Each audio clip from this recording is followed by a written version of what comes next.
Hello, this is Fuyong Hai, and this is part 2 of my review of the Gundam Exia Avalanche Dash. Now, as you can see, this is not exactly in the form you've seen on the box art in part 1. That's because I'm going to do this review in a few steps, because this guy has a few configurations you can build him in. And let's start out with the basic form, which is the regular Exia. And as you can see, it is just assembled, no stickers, and the only thing I've painted, as you can obviously see, is the green transparent parts. Now they're a bit too light for my tastes, but that's because the plastic underneath the green parts is white. So when I get to painting this, I'll make the background a bit darker, and it'll look a lot better. But for the rest, it is completely untouched. So this is exactly how you get it out of the box. So because we have like 3 forms to discuss, let's just get into it and stop the chatter. For articulation on the regular Exia, the head goes up and down, goes forward and back quite a bit, and as you can see, it goes up pretty well as well. So that's you can actually make him look up and down pretty far as well. So that's the neck is pretty good articulation. And if we go lower a little bit, these antennas, they can go down and they can go up. It's a little bit annoying to get to them when they're down, but there are little pegs on the front here. Let's see if we can get this clear. If you just push on them, it'll just flick up. And that is that. And the arms, they go 360, easy. And as you see, the shoulder is on a ball joint as well, so it can wiggle around, and the armor pieces move with it. Now it is a loose piece that you put here, so it tends to get loose. So all you have to do is just push it back in place and it's done. And just take a look at it on the back. And now that we see it from the side, you can see that with this model kit, you do not get all the parts to make the complete normal Exia. Because the only thing I noticed, there might be more, but what I noticed is you don't have these parts that connect the arm to the shoulder armor. Those you do not get. I think that for the rest you get everything. So if you can live with that, or you can make it yourself, which I might try to do. It's okay. I mean, it looks pretty good, and I don't miss them. Anyways, moving on. The arms, they go out this far in this form, and of course they go down again. The elbows move. They don't go 180 degrees, but not bad either. And the wrists are standard wrists. They are on a ball joint, so they can wiggle around a bit.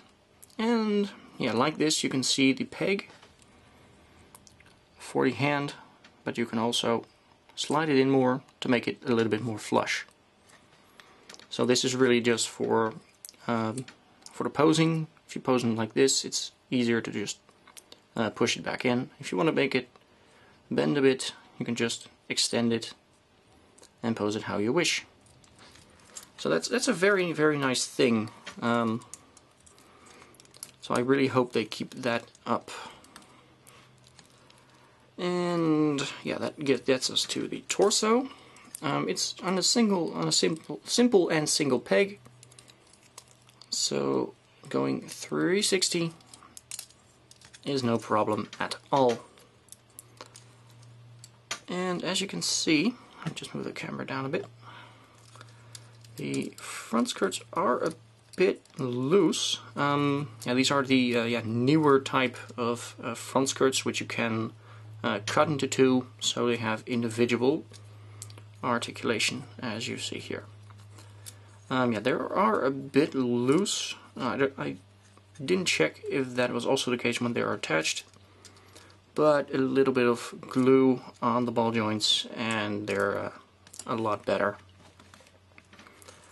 And going on to the legs. The legs are connected on the hips using a ball joint. So this is about all you can get, really. If you have any newer high grades, yeah, even newer 00, I think Season 2 00 kits already have it.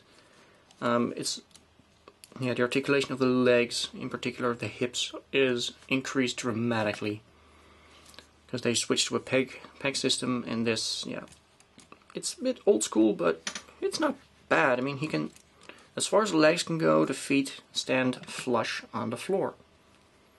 So at least that is a good thing. And the knees, we get the armor out of the way. They bend on 2 points.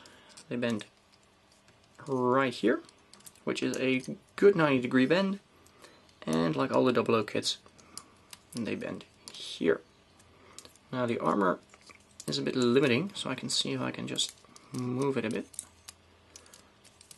Yeah, this is as far as you can get it. It's pretty much 180. It's the armor in the knee that limits it. But yeah, that's not a fault of the mold, that's just a fault of the kit. No, that's not a fault of the kit. It's a fault of the design. So yeah, I see we're already 7 minutes in, so I'm just gonna have to speed this up a little bit because I don't want to spend more than 2 parts on one high grade. There is a flap over here that moves, and the legs, the feet are on one single ball joint, so they can wiggle around. The feet are one piece, they do not move. And to the back, what else moves? The beam saber holders go up and down. Now, unlike the 1 to 100 no grade or the master grade, they don't swing to the side. And yeah, as you can see, this tends to fall off, but that's okay.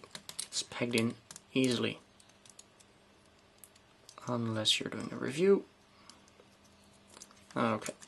And what I forgot to mention is that the hips are, yeah, movable. You can move them like this, and a little bit up and down. It's not the best way to do it. They've improved this, but it's a pretty good thing for that time. So yeah, this is the regular Exia configuration.